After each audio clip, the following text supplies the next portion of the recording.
Hi అండి, good morning, happy Sunday. గార్డెన్లో జామ చెట్టు అయితే ఫస్ట్ టైము ఇంత మంచి క్రాప్ రావడం. ఇంతకుముందు జస్ట్ 1-2 కాయలే వచ్చేవి.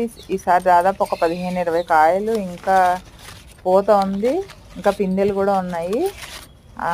బ్రాంచెస్ కూడా చాలా వచ్చాయి. దీని ఏజ్ అయితే ఒక 1.5 year ఉంటుంది. నేను తీసుకొచ్చి ఇప్పుడైతే దీనికి ఒక మంచి ఫుడ్ పెట్టామంటే కాయలు మంచి సైజు వస్తాయి, హార్వెస్ట్కి త్వరగా వస్తాయి అన్నమాట. నేను దీనికోసం ఫుడ్ ప్రిపేర్ చేస్తున్నాను, నెక్స్ట్ వీడియోలో పోస్ట్ చేస్తా. ఎవరైనా కొత్తగా ఛానల్ చూసేవాళ్ళు, అది కూడా గార్డెనింగ్ స్టార్ట్ చేసిన వాళ్ళు ఉంటారు కదా, వాళ్ళకి తప్పకుండా యూజ్ అవుతుంది. ఈ ఫర్టిలైజర్ మనం ఈ జామ మొక్కనే కాదు, ఎనీ ఫ్రూట్ ప్లాంట్స్కి, వెజిటబుల్ ప్లాంట్స్కి కూడా ఇవ్వచ్చు. ఇక గార్డెన్లో కాలీఫ్లవరు, ఇంకా నేను కష్టపడి వేసిన పందిరి ఎక్కడానికి చిత్రాల వేర చిక్కుడు కూడా రెడీ అవుతున్నాయి. ఓకేనండి, హ్యాపీ గార్డెనింగ్, థ్యాంక్ యూ.